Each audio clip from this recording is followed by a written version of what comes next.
Hi guys, welcome back to No Father Figure podcast. I'm your host Ibrahim, and on today's episode, it's called One on One with Marksman. So you guys please welcome Abdul Rahman Kafidipe, the CEO and owner of Marksman Travels and Tours. Hello, guys. Thank you so much for having me here. I'm so delighted to be here. I'm Abdul Rahman Opeyemi Kafidipe, the founder and the air travel consultant at Marksman Travels and Tours Limited. We're a multinational company with branches in Canada, Rwanda, in Nigeria, where it's domiciled, and we also have some sort of partnerships with partners in the UK and in the US. So thank you for coming today. Yeah, you're welcome. I'm so delighted to be here. So the first question for today is, how did you know you wanted to go into traveling business? Okay, so I would say I have passion for entrepreneurship. So at a very young age, I was chasing the dream of traveling abroad when I got admission into the Federal University of Agriculture. So I had my aunt, she's always on my neck, like, okay, go and take your SATs and that time it was TOEFL, test of English as first language, I think. So it's more widely accepted in the US. So I used to do the run around, go for trainings in Lagos, go take the public transport, go there. And so at the end of the day, I didn't end up going in 2011.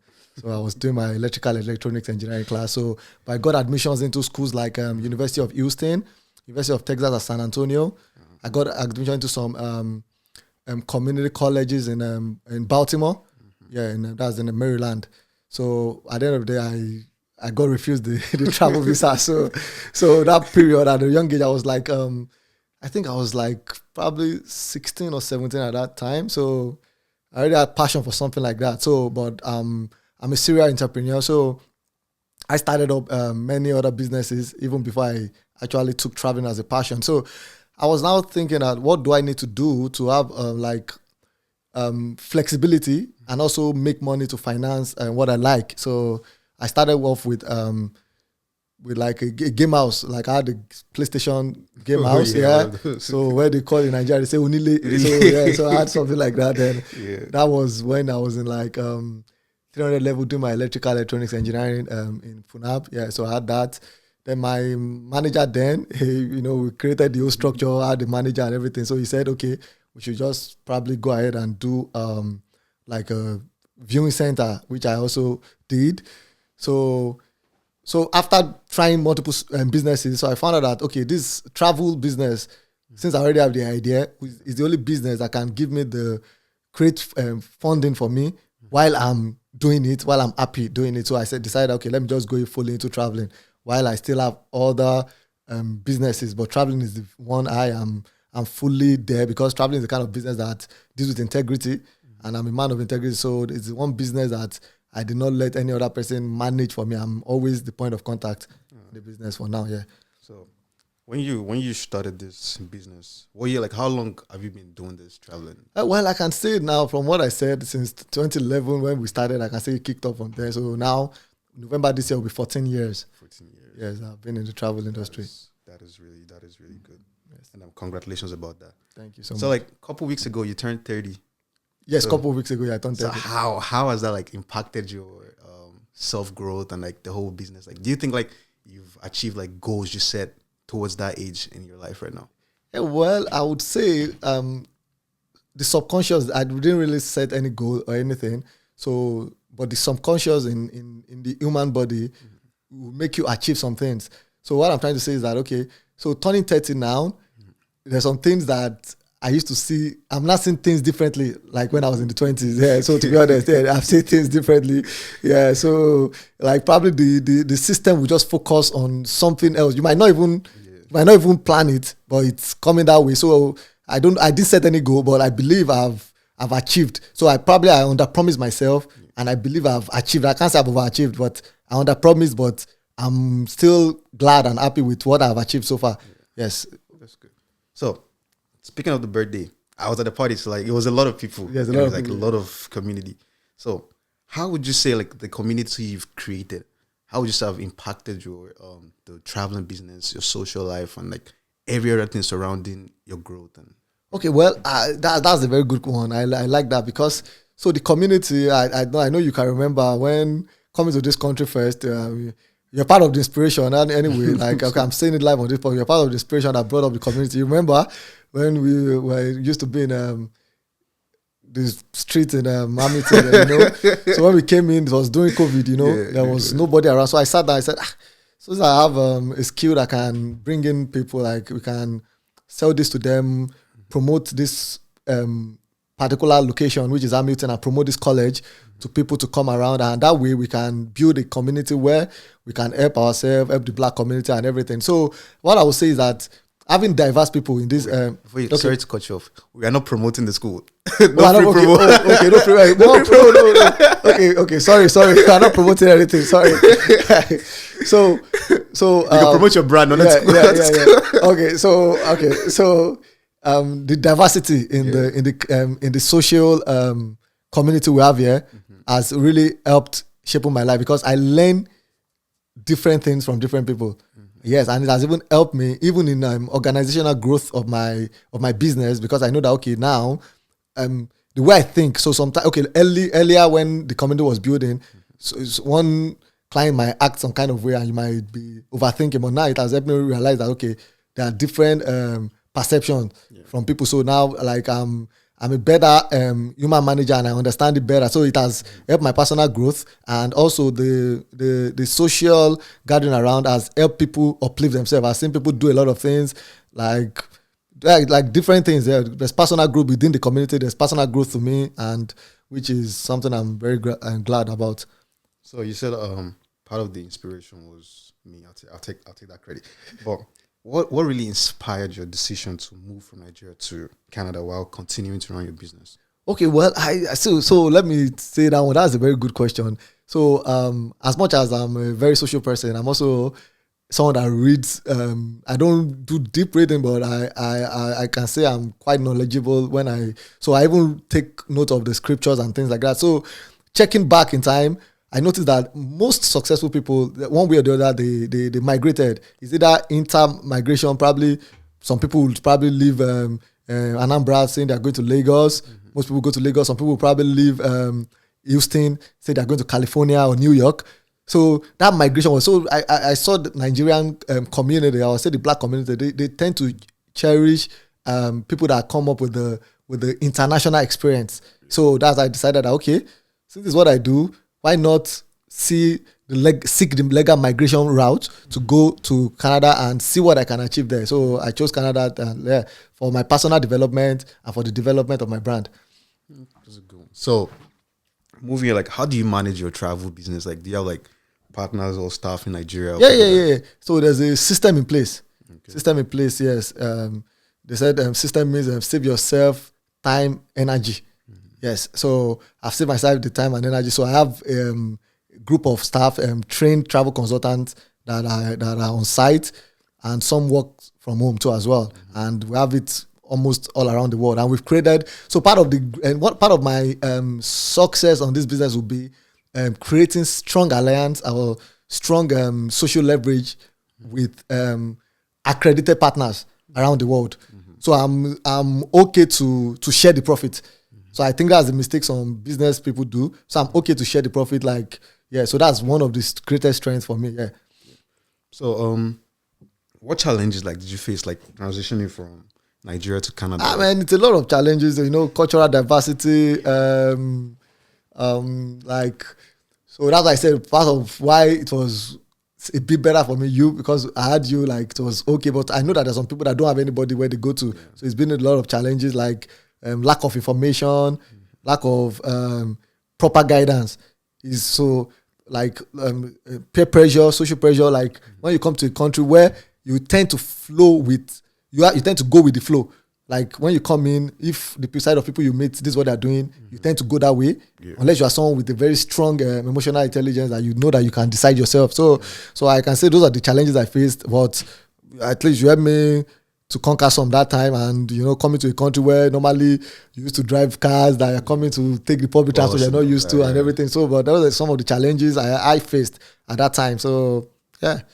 So, speaking of traveling companies and agencies all around Nigeria, Canada, do you think your company is one of the most efficient and like when it comes to like money wise, do you think like you're affordable or pricey with good results? Okay. Or do you think you're just affordable, but everything is in God's hands, Okay. So that is number one. Number one thing, motive of business is getting good results. Okay. So we don't place money first as much as so it depends. Like travel is broad. Yeah. It depends on what you're coming for. So you might be coming to seek some migration tips with our expert, our partners in the industry. That might be pricey. You might be coming to just come for, maybe you just want to do a tour. Yeah. That might be less pricier. But the thing is, we deliver results. That's what I would say. We deliver results. So probably the only challenge I can say so far is our communication barrier. So which is because of the level of integrity, the level of privacy this kind of business holds, it's very difficult to just employ any other person without proper checks. Yes. So that's where the challenge is coming. So, okay, for example, now, just you have like 5 trusted people doing applications that 20 people should do. There will definitely be lack of communication. So we're really working in creating a system through travel techs, and we've planned ahead to visit so many travel markets this year. Okay. So some of the team will be going to Sao Paulo this year in Brazil. Some of us will be going to Cape Town. Some of us will be visiting Dubai. We'll be going finally to London for the final, and we've made arrangement already. So, I believe, and we're trying to create a strong travel company before the next year World Cup. Hopefully, Nigeria qualifies for the World Cup. Hopefully, they qualify. Yes. Because Ghana did us bad, really, really bad some years ago. But I love Ghana, though. We love Ghana. So, what are the differences you've noticed in the traveling system in Nigeria and Canada? So there's a lot of difference. There's a lot of difference. Somewhere like Canada it's a very detailed and very so I believe these things that are done in Canada is also available in Nigeria. But the issue here is, who are those imposing, or who are those checking if these people are doing the right thing? Yeah. So for example, now to run a travel business in Canada, you need to be probably licensed. You need to be licensed by TICO, which is Travel Industry Council of Ontario. I'm sure there's a licensing body in Nigeria as well, but the different method of implementation. So that's what I see. So which gives clients more power here to hold the agent accountable compared to Nigeria. That's what I can say. But generally, everything is almost equal because everybody's dealing with IATA, which is the general travel body for flight, and that's the major thing in the travel industry. So I think basically everything. So the only difference is, like I'm say, the political factors governing the travel industry is just different between Canada and Nigeria. Yes. Yeah. So like speaking, we'll come back to this. So like recently we saw the plane crash that happened in is it Toronto? Yes. The plane crash. Like speaking from money aspect. Do you think like those people that were involved in those crashes, do you think like they deserve to like get paid like a whole lot of money? Yeah, they deserve to get paid because air travel, as much as people think, they're scared of crashes, air travel is said to be the safest mode of transportation. Yeah, so if you say something is safe and it's expensive, so for us to get crashes, I think once you don't, even though it takes life, you still need, maybe the family will be compensated enough. Yeah, so that's what I feel. So they need to be paid well, because the trauma of not even, you can still drive or something, but you not even being able to go on that plane. Yeah. So it's a lot of money that I don't think can even be bought. So I'll just start working for the rest of my life. I'll start working for the rest of my life. So would you say the traveling business here is safer than Nigeria? Or would you say Nigeria is safer than the ones here? Okay, well, that's I would say it's a cumbersome question, in the sense that, okay, if you say travel business, are you talking about now do you mean the mode of transportation, or do you mean the relationship between the client and the agent? Relationship between the client and the agent. Okay, so as we said, I've mentioned that before. So the political factor is still what affects that. So when we call something safe, there are some measures in place in Canada. I'm sure those measures are also available in Nigeria, but probably the information is not out there.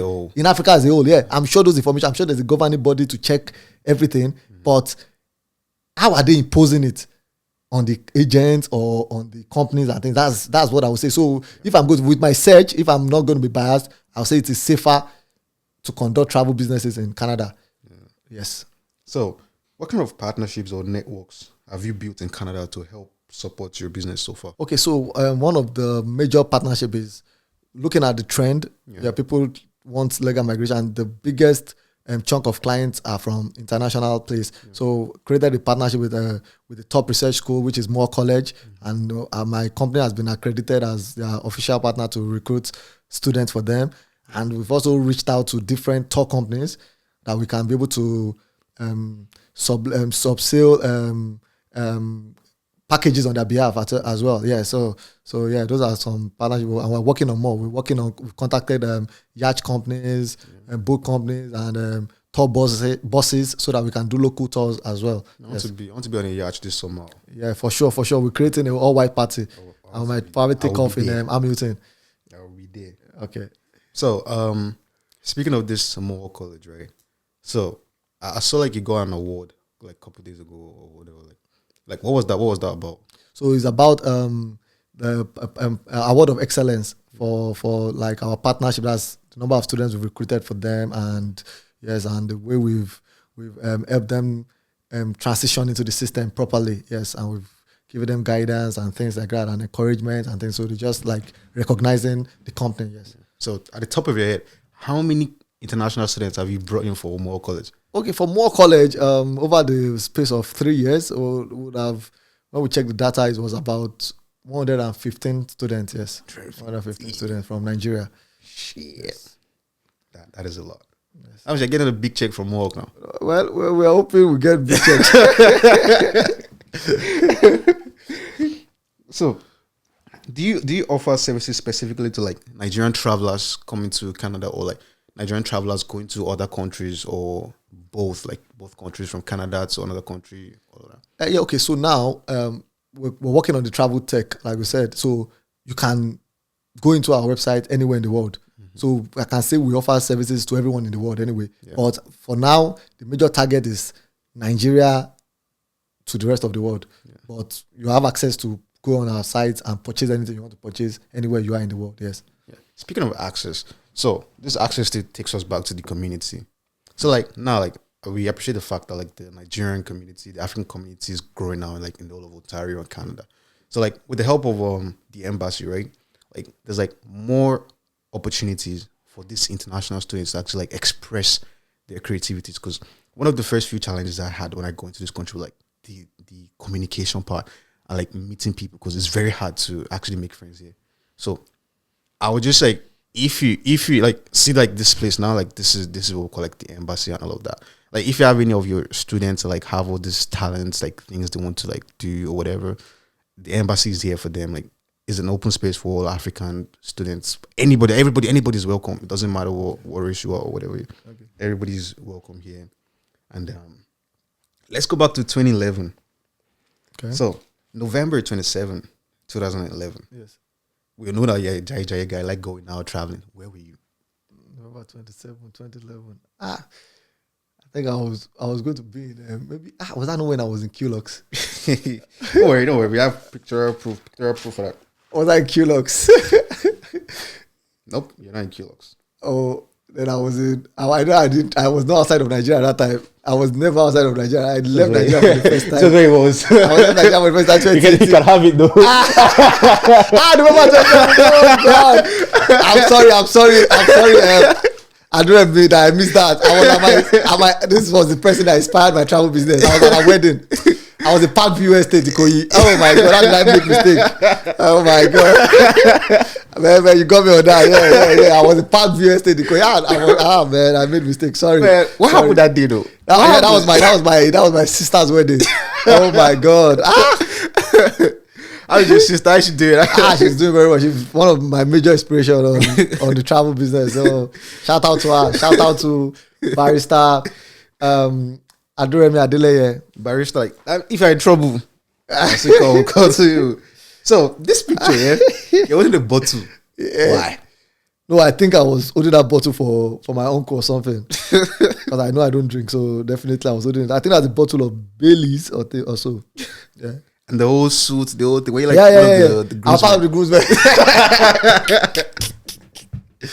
So like, how does that like experience? Like, you go into the party in Nigeria, like coming to Canada here, like parties in Canada, weddings Nigeria. Yeah. What is that? How does that like? Is there like any big difference in any of that? Yeah, there's a big difference though. There's a big difference because with Nigeria, we are social people, we are more social. So there's a lot of fun to do in Nigeria. We can extend our hours. Yeah. We have weddings that go up to like 5 a.m. Yeah. But it's quite impossible. So yeah, there's a lot of difference, yes. Yeah, between Canada and Nigeria when it comes to parties and things like that, yes. So just speaking about the social part of this traveling thing.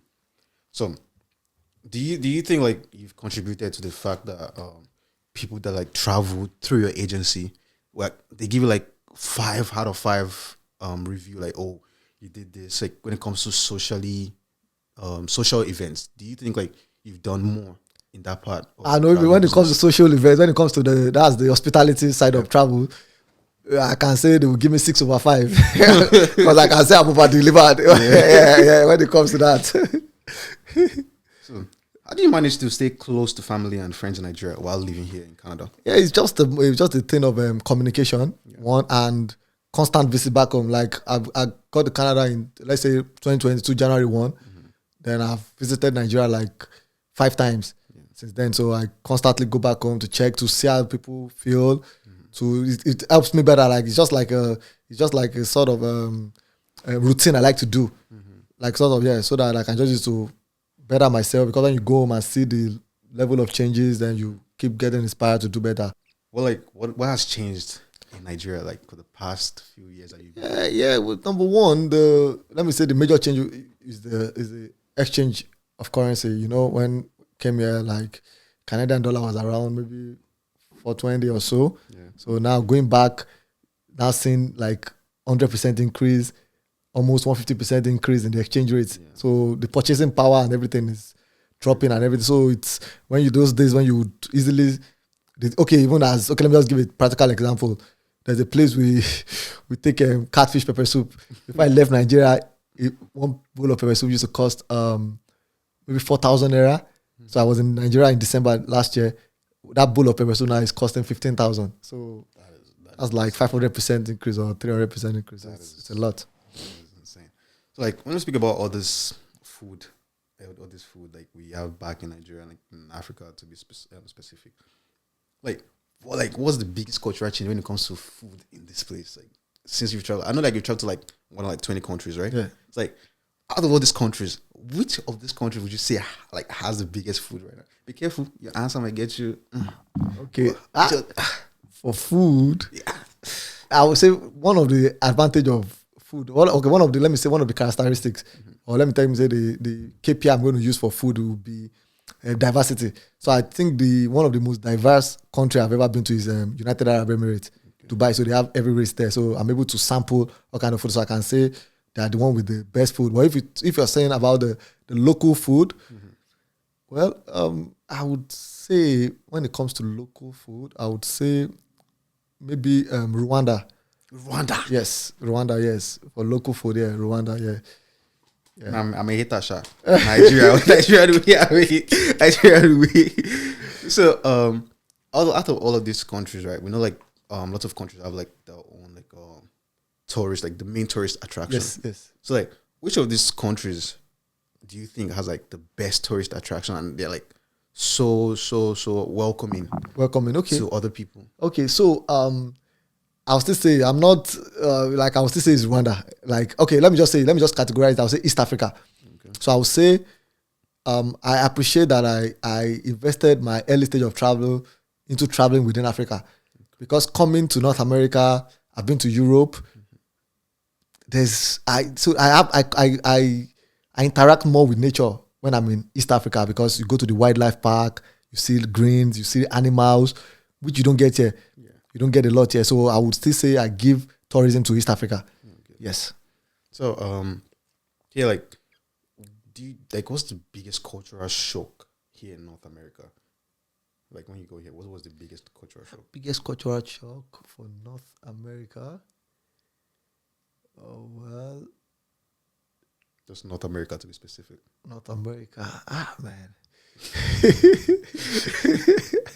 Man, I think I don't even know what to say right now, but let me think about it. Man.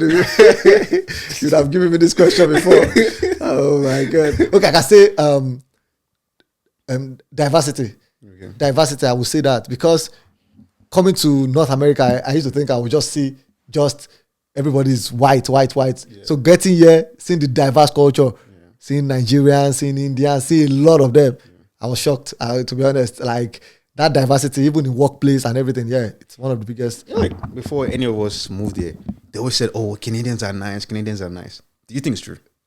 Well, Canadians are nice. So what I would say is, I can say it's a reciprocal thing. Yeah. So if you're nice to them, they're going to be nice back to you. So, but I think I've met a lot of nice Canadians. To be honest, I've met a lot of nice Canadians. Yeah. So definitely, even in Nigeria, we have people that are not nice, even among us. So it's not a thing of. I can't say it's a thing of the race. So it's a thing of your personality. You're either good or you're bad. So you're either nice or you're wicked. So yeah, I'll say it's just a thing of personality, not a thing of race. Yeah. So we'll still go back to the traveling parts. So let's go back to the main name of this podcast, No Father Figures, right? So growing up, how do you think, like, I know like you came from like a loving family. Yeah. So how do you think like having a father figure in your life like has helped you and shaped you to the man you become today? No, to be honest, I didn't grow up with my dad. I grew up with my grandfather.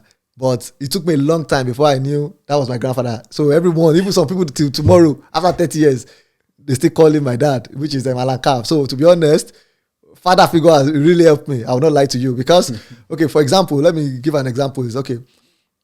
When I got to Canada, when I was going to transition from my initial drive test, which is the knowledge test, to my full G license, it didn't take me a lot of time because you get experience from back home and everything. So now I can say my dad was one of the people that put me on the. So I like to document things.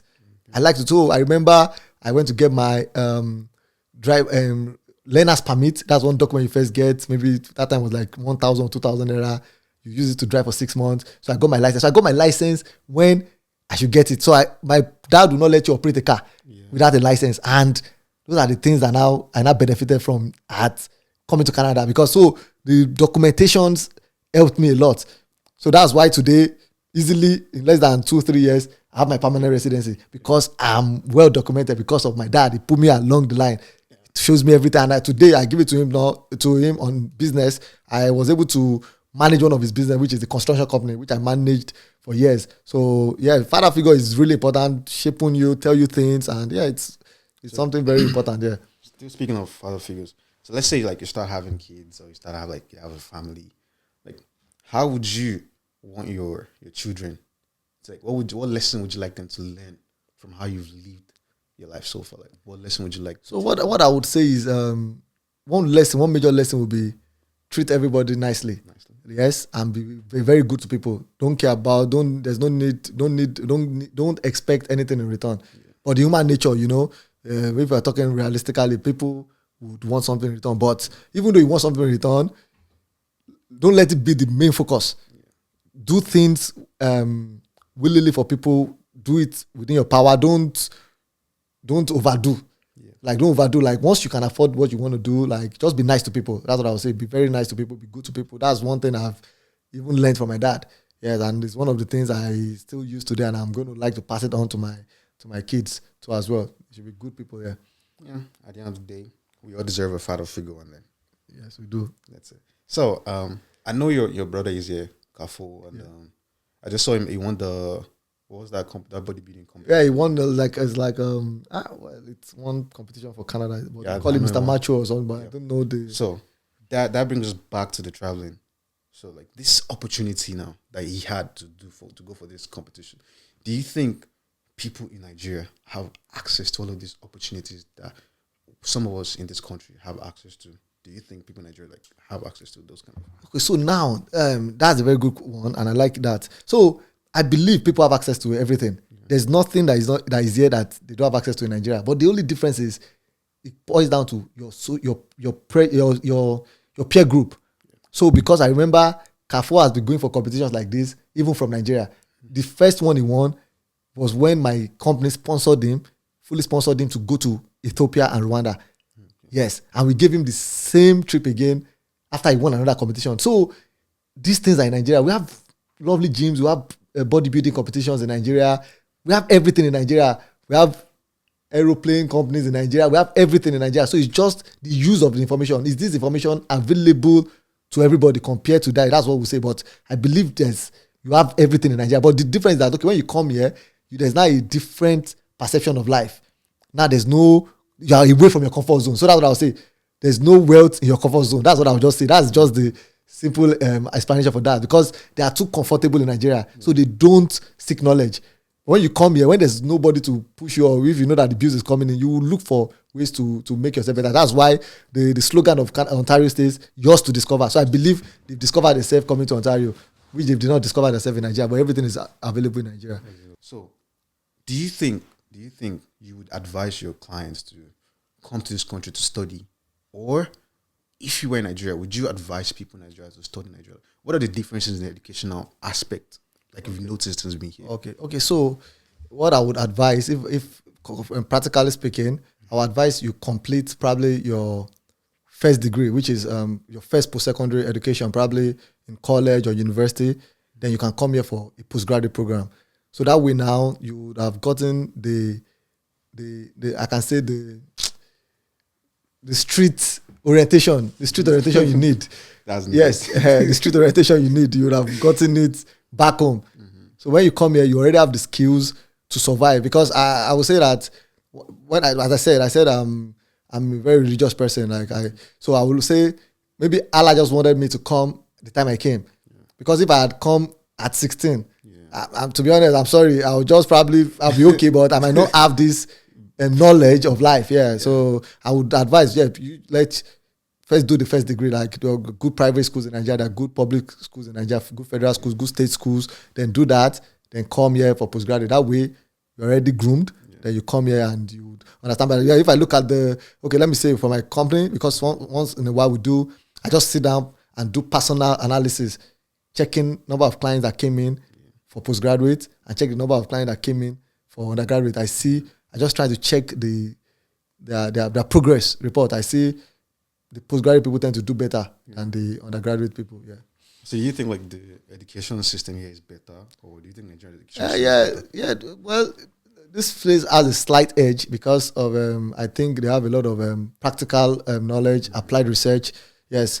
So Nigeria is more of theory. Yeah. That's why I said go to Nigeria first, gain the theory, then you would appreciate the practical better once you already know the theory. Yeah, that's why sometimes, there was a time when I was in college, there was a particular program I used to score very high in it. Then someone in the class said, why would that be my best program? Because I'm an engineer, so why would me that went through 5 years in electrical engineering, then accounting cannot be something very tough for me. So I used to score like maybe 98 or 99. So the person was like, how would that be my best? So I said, my figures, that's my best subject, you get me? So that's why it will be very good so by the time you come and devote time, you'll be able to catch up and you'll be very good in the practical aspect as well. So you can combine both, but once you don't have the option of going to Nigeria, you can also make yourself very good here as well. But from the question, I think Canada has a slight edge because of the practical knowledge. Probably they have funding for their schools, and it's also most of the thing is also affected by the political factor.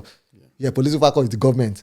Yes, if there's a lot of incentive going out, see for example the SAP and things like that, if you have it in Nigeria and it's readily available for everybody, I believe with good motivation and what you said, no father figure. If there's father figure that's also advising them that you can do better, I think people will focus more on education in Nigeria and they can as well achieve what they want to achieve because everything is like automated or online now, so you can learn online and do a lot of things online. I feel like here, they make education so easy for them here compared to education is not meant to be so difficult like that. It's because we are used to as Fela said, we are suffering and smiling. We are used to suffering. I'm telling you, we are used to suffering because by the time we look at the whole world, you have Indians coming here, you have people from Rwanda, you have people from London coming to study here. You're all in the same class, taking in the same knowledge. At the end of the day, at times you see that they might even tend to do better. Okay, Nigerians are very good and so we are theoretical, but the difference is not a lot. So why would I suffer because I want to claim that education is easy? No, they all come here to gain the same education, and we go to the same job and we still compete worldwide. So I think we just put too much pressure on education in Nigeria.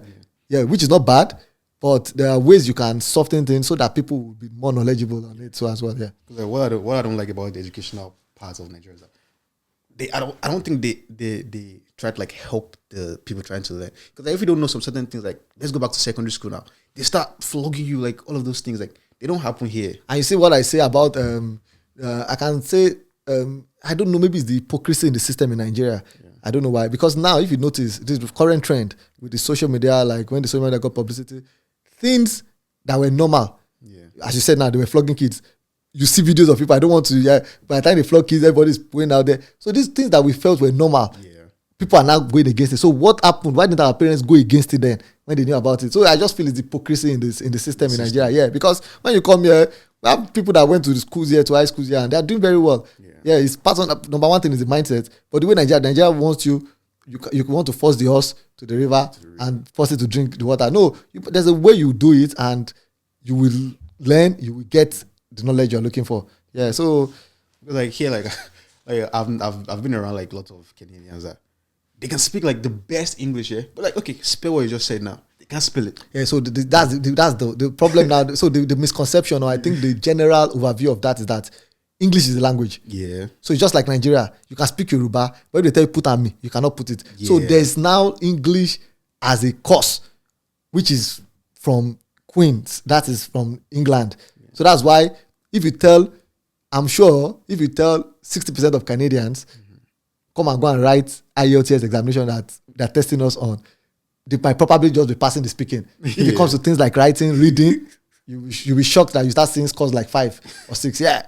So it's their language, but you need in-depth knowledge to learn some things in that language as well. So that's why we make the misconception. Yeah, but another thing like most people don't know about Nigeria is the fact that English is not our first language, right? English is our official language. Do you actually know that? Yeah. English is our official language because we have, as I said, we are one of the countries with the largest number of dialects. Yeah. Yes, in the world. So English is also our first language because we just have our local languages as well. That's why we have the Igbo, Tiv, Shekiri, things like that. So, but the governing language that everybody can speak little, that you can use to communicate, something universal, is English. So that's what we take as official, because Hausa is known to the Northerners, Yoruba is known to the West, people in the West, Igbo. Yeah. So the one that everybody can speak, even though it's going to be pidgin English or something, once we call English, it's English language that everybody can speak. Yes. So if like I still don't accept the fact that English is our first language, because like logically, if English was our first language, I don't think all these teachers back then had the right to even punish us if you can't speak like the proper English. And if you notice, like Nigerians have like this bad habit, right? Like if you speak a very bad English, they start making fun of you instead of like helping you with all of that. But like what I'm just trying to like let them get is the fact that this language, I don't think like it's something that was born with us. We had to learn it. Yeah, we had to learn it. So like I don't think the teachers should like force these kids to know this thing by force. Like it's normal for them to know it, but like they should take it slow on them and all of these things. So here in Canada, like it's only like a few schools that teach French, even though like the two languages are French and English. And there's only like few of them that actually like teach them French. And so what do you think? What do you think about like Nigerians like imposing the fact that you people must speak this language? Like you must speak, if you're speaking this, like you must speak like correctly. What do you think about that? Like, so now let me say what I think is that exchange of talent, global exchange of talents, and we do business with the rest of the world. Yeah. And one issue in this life, as you said, language barrier. Language barrier. That's why we have Chinese now. They are teaching their kids Yoruba language, because we have wealthy Nigerians that don't even know how to speak English. Yeah. So and we have wealthy Chinese that cannot speak English too as well. So they are trying to teach their kids English. So because we have many culture in Nigeria, if we say we want to stick to Yoruba alone, how do we communicate with people from Igbo land, from here? So that one is our dialect, and I'm sure that's why you say they'll tell you American English. Yeah. We have the British English, we have the Pidgin English, but one way or the other, we are able to communicate and understand each other. So I believe that that's why they're trying to create a universal. Unless you want to come up like, we want to have a language like Wazobia, so that would be probably it can be in existence maybe in the next 100 years. Because now you start teaching the new generation, but since English is that's people that colonized us, so I think that's why, because they are able to speak French and English here, because some part of Canada, the larger part of Canada was colonized by the English people, and part of it was colonized by the French people. That's Quebec. So that's why. So I think we are speaking our colonial masters' language. So like according to like things like I read like a long time ago, like I think there was a point in Nigeria like we're spending pounds. Yes. At some point in Nigeria, I like at that time like we're spending pounds, right? The English that the people back then were speaking in Nigeria were actually proper British English. So like as time went by, what do you think happened to the British English like these people were speaking? Because now now we speak with our own proper accent, but then it was like the British people accent. Like because I watched like videos of like some political leader in Nigeria, like it was actually speaking proper British, like with the accent and everything. They so what do you think changed? Like so because now what that time most people were like they were taught by their colonial masters, you know. So it's what you grow up to meet. That's what you're going to speak. You get me? So now there's now more population of people. It's just like you putting a concentrated juice, and start adding water. It comes diluted. So that's what happened. So then they were speaking the conch English accent, just let's talk about Canada too. Yeah. Canadians were colonized by some of the part of Canada was colonized by English people, British people, but now they have their Canadian English. So everybody's just trying to say, okay, we want our English, but we can't speak it in our accents. That's what I was just saying. Yeah, okay. So everybody's trying to personalize the language. So that way now, that's Nigerian English. And so that's what I say. So just like currency too. Some countries spend dollars, but their dollars doesn't have the purchasing power as much as the US dollars because dollars is known to the US. So if I say Mexican dollar, smaller purchasing power, I have the Zimbabwe dollar or something ahead. So that's what I say. Yeah. So speaking of like all these countries, like let's talk about development. Okay. So which like for the past few years now, what country do you think has developed the most? The most. Okay, the most we'll say China, although I've not been there. Yeah. And Singapore. I've not been there because but the one I've been to, I would say is still United Arab Emirates. That have been the most developed, but from the world analysis, I think Singapore is the most developed country because of their great architectural thing, their cost of living, their GDP and things like that. Yes, so I can say. But do you think do you think any African countries actually going towards the direction when it comes to towards development? Yes. People will say, okay, Nigeria won. Nigeria is doing very well. Yes, Nigeria is doing very well. Like I said, it's just the anything development in the world is still always political factor. Yes. So Nigeria is doing very well. Rwanda is doing very well. Rwanda is now like the I think you're really a big fan of this Rwanda. Yeah. No, I've been to Rwanda like 8 times. Yeah, and I went there because so I think let me say the connection I have with Rwanda is that the major thing that happened in Rwanda, the genocide that happened then, happened the year I was born. So maybe that's why I love the country. It happened in 1994. So anytime I send tourists there, even we had a tour last month with some major artists in Nigeria, I made sure they visited the Kigali Genocide Memorial. So they do, it's like a yearly thing we do. So it's really developing. I will not lie to you. We have a good governor, I have a good president, Paul Kagame, everybody. So it's really doing well. Yeah, and I can say, countries like Egypt as well, doing very well too. Yeah, and Seychelles too is doing well. Seychelles is doing well. Those are like tourist destinations, and part of the things that drive the economy of the country is the tourism and ability to exchange things with other people, and that's why countries like Ethiopia and Egypt are doing well. They have the Egypt Airways, they have Ethiopian Airways doing well. Once you're able to exchange, so for example, now Canada supplies up to 60% of produce they use in the US through the rail. That's because of back in the days too. Like I said, I read books. Solomon, they said he's the richest man because we heard that he was able to control the water, and the water is what moves the ship. Wait, what's Solomon? They were on the Bible. Solomon, yes, now they had like 700 wives. Yeah, he was the richest man. So because they could communicate with birds and everything. So because he could, they were the first set of the words transatlantic business stuff. So that's okay. Just like you can be able to move a car to Nigeria, a car that should take 6 weeks. You can control the wind, pushing the ships, and you can move it to Nigeria in 2 days.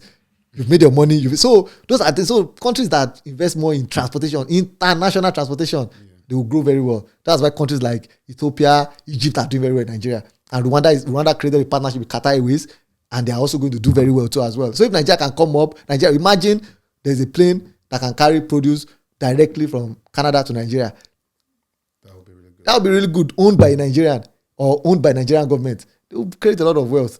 They create a lot of wealth. That's A lot why of opportunities for like people. a lot of opportunities. Yes, Jobs and all yes, that. and jobs and everything. So that's what I'll just say. Yeah. So So like, would you advise a Canadian to go to Nigeria for vacation or? yes, our advice they should go to Nigeria. Please visit Nigeria. Visit.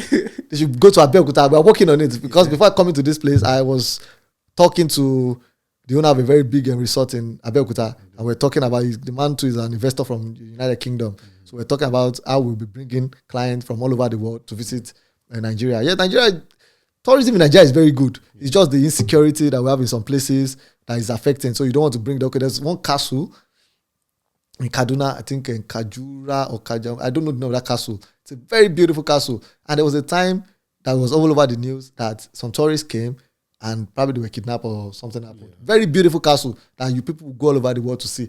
So if we can work on the insecurity, I'm telling you, the tourism sector in Nigeria can never be tapped to the end of life because it's a lot. There's a lot. It's a lot, yes. And there's this Lagos, this place in Lagos, the Conservative Center. Conservative Center. Those are even built. Let's even talk about the natural ones. See that like Kogosi, cold water and hot water spring. Olumo Rock. Imagine you going somewhere that you can touch cold water in this side, touch water. That's the things that fascinate the people, the Europeans, the Americans, and things like that. Because for me to come and see the waterfall here, there are good waterfall in African. Zambezi River, you'll be surprised that there are very great waterfalls. Even waterfalls. Ijesha waterfall in Ijesha waterfall. So there are a lot of one I Ilefe, the staff of Oromi, yes, like all of those things. I heard there's a suspended mountain or suspended lake in Nigeria that is suspended. So those are beautiful things that you can go and see. Zuma Rock, things, a lot in Nigeria. So like we hope the largest zoo in Africa too. It's not in Nigeria. Like we hope Minister of Interior can see this. Honorable Minister Tunji. Yeah. So you should see it and work on something like that. Yeah. So we hope. There's a lot of nice places in Nigeria, and they should just work on the security aspect. Yes. And like the exchange aspect too. Because like most people that go to Nigeria, just first thing they complain about when they get to the airport, like people are asking them for this, asking them for that.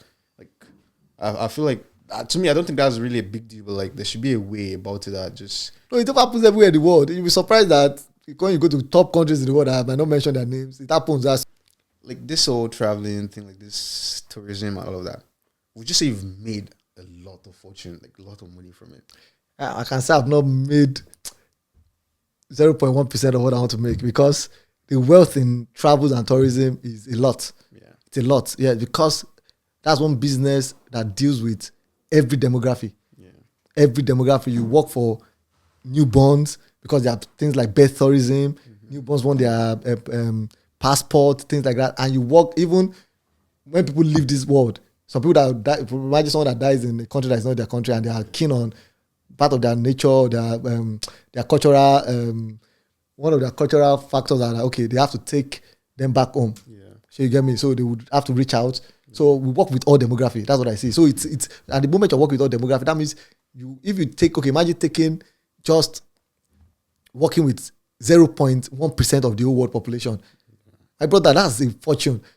That's a fortune. Well, we have 7 billion people in this world. So working with 0.01, bro, like 70 or 700 million people. Yeah. That's a lot. So like with this profession of yours, I know like you might have made a lot of like really good connections, really good friends, really good like everything in life, right? So would you say like these people you've met are like helped you shape your business to what it is today at any point of time? Like, yes, so I will drop this out here and I want it to be something that people can tap into. So I will say I'm a very great benefactor of social leveraging. Yeah. So social leveraging is who you meet, like your social peer. Yeah. So now, in my contact, I have top people in the world. But there's something I appreciate the most. I appreciate either compensation for any knowledge I get from you. So if I cannot pay you in terms of money, I pay you in terms of what? We call it exchange of value. Yeah. So I can walk up to someone, okay, I have a brother that finished from his university in an Ivy League university in America, which is Columbia University.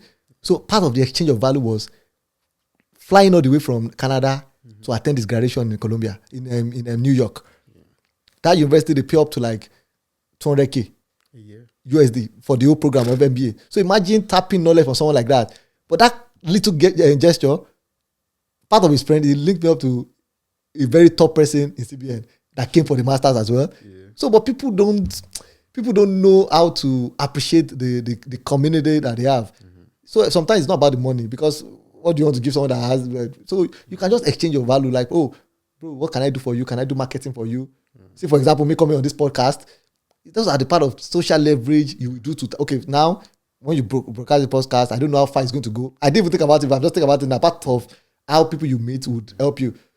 So there are some things that you, the organizer of this podcast, have that probably I've been looking for. You might just give it to me. Yeah, so that's how you make these connections in life. Yeah, so and as I said, treat everybody nicely. Okay, see, when we came here, we never planned. That was 4 years ago when we first met in this country. Yeah, so that's how it is.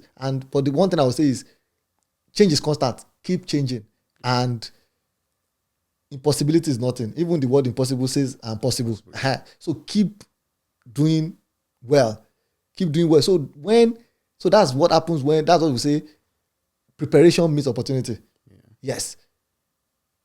So preparation. So I can say I'm a very great benefactor of that. I will not lie to you. So I like to do practical example or scenarios in my life first before I sell it for another person. And I've done it over, and it has worked over and over again. Yes.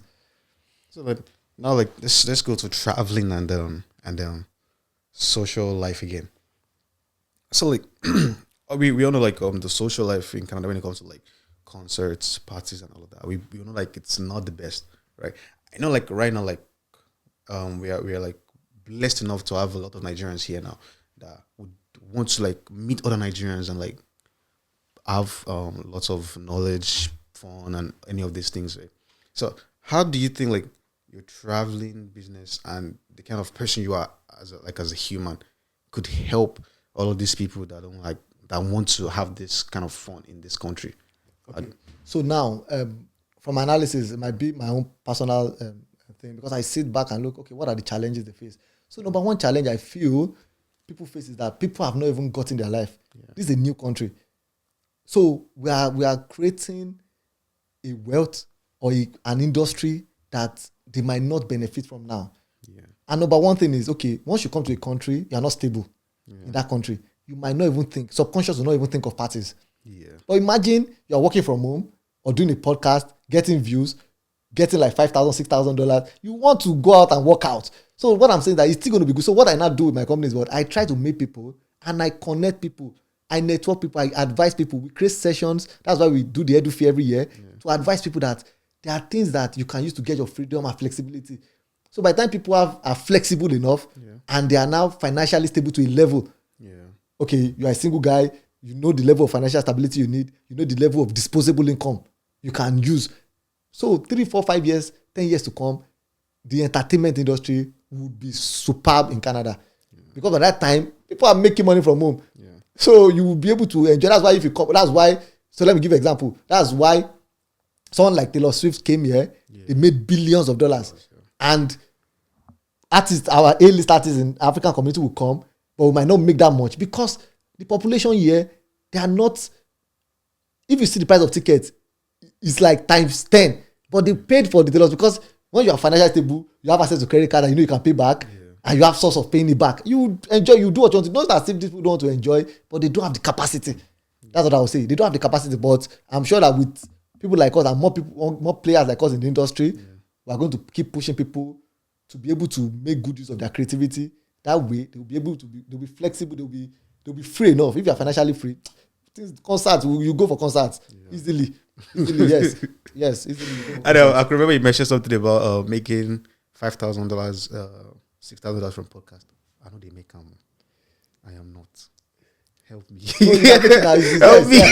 But now you keep pushing it out. You definitely make it. So you definitely make it. There's one thing you've been talking about since the beginning of this year. You call it $1 billion year. Yeah, $1 billion year. What is that about? So $1 billion year it's something I just sat down and looked at. Okay, I can create $1 billion through.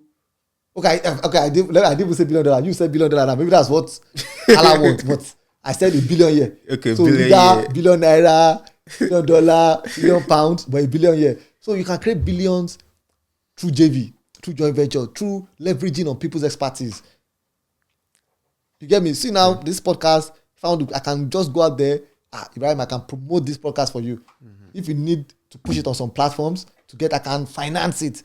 My bro, take this back. If I do like 10, 20, so it's about doing bit by bit. So droplets of water will make an ocean. That's what I'm trying to do this year. That's why I said billion year. So if I can empower 100 people, 200 people, that's why I said my own proof of wealth is empowerment. Yeah. If I can empower 100 people, if I'm making $100 from 100 people, $10,000, it's big. It's also like I read something like that. You make more money saving $10,000. No, you make more money spending $10,000 than saving $10,000. Yeah. So $10,000 now. If I give $1,000 to 10 people, okay, let's say I don't do 4 of them go crazy. 6 of them delivers. Yeah. Bro, 6 of them can make $10,000 each. And I can say, if they are nice people, they can say take for $4,000 back. So 4,000 times 6 is $24,000. Yeah. Bro, that time I'm saving $10,000. I've made 14K extra. Yeah. So that's why I said it's a billion years. So through empowerment, through JVs with the right people in the industry. Yeah, and that's why I'm happy that you talked about this podcast. You've been talking about this and you started this. So it's a good one. So that's it. Yeah. So keep it up. So like before we end this, do you have like any advice you want to give to a newcomer or somebody trying to come to this country, or like any advice you would give to like a young person that's like looking up to you? And do you have any advice for that? Okay, so I will drop this first. I'll say to be very successful in life. So my cousin calls me Mr. Sagacity. I say, so first of all, you have to be sagacious. That means that's street OT and everything. Number 2, you have to have anything you believe. Just have faith. Yeah. Have faith. Maybe it's God. Maybe anything you believe in, and be very honest. Yeah. I can say Allah is the only 100% honest person, but have higher percentage of honesty. Yeah. Once you are honest, things will come in place for you. So another thing for newcomers will be, when you come, try and use resource people. Be willing to pay little amount to get knowledge. There's nothing but okay, let me give an example. People will say, travel agents are this, travel agents are that. If you go out there and look for legitimate travel agents, travel agents would save you compound losses. For example, now, so you meet a travel agent. Travel agent says, my consultation is $500. Yeah. You go ahead and do that thing yourself. So that travel agent now is knowledgeable. Oh, when you get there, go and do your social insurance number. This is the price of housing. This is something of this. So by the time you come, you did not use a travel agent. I'm not saying it's compulsory to use a travel agent. If you are not using a travel agent, try and get a resource person or get your fact right. It's not just about getting the visa. So when you come to that country now, where they are getting houses on average of 600, you go ahead and pay 1,000. So in 2 months, you have lost the money of travel agency that you should have paid. Yeah. If you buy this travel agency has saved you $800. Okay, $800 minus the $500 you paid in, you have saved extra $300. So that's where people make mistake. Me as a consultant, as a travel consultant, I still seek knowledge. I pay to immigration lawyers to get information for my personal use and to help people in other countries or in Nigeria as well. So that would just say is seek knowledge. Seek knowledge, that's what I would say. And be very honest. That's what I would say, yeah. As we've come to almost the end of this program, I can't leave you guys with that fatherly advice. The first advice, as you heard from our guest, stay humble and honest with whatever you do. The second one is seek knowledge. Knowledge is infinite. You learn different things every day. New things happen every day. You seek more knowledge.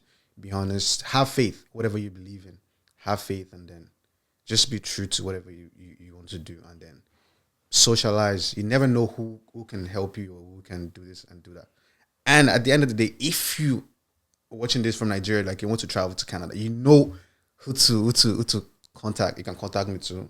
I'll go to him, or you can go to his Instagram. So let them know your Instagram. Okay, so you can go to my Instagram. Me personally, I can give you tips on travel. So if you want to go to the official part, which is the business part. So for me, my personal Instagram is Kafidipe, which is AKAFIDIPE. AKAFIDIPE. But the company is Marksman Travels and Tours. So it's MARKSMAN TRAVELSANDTOURS. And it's also Marksman Travels and Tours.com for our official website. So you can reach out We have seasoned, trained experts, travel consultants that will guide you and give you tips on how to travel to anywhere in the world. And we appreciate you for coming to Thank you this so show much. today. And you guys may please like, share, and subscribe to the No Father Figure and the Embassy's YouTube channels. Follow the Embassy on Instagram. Follow the No Father Figure on Instagram and all social handles. Thank you guys for watching. See you next time.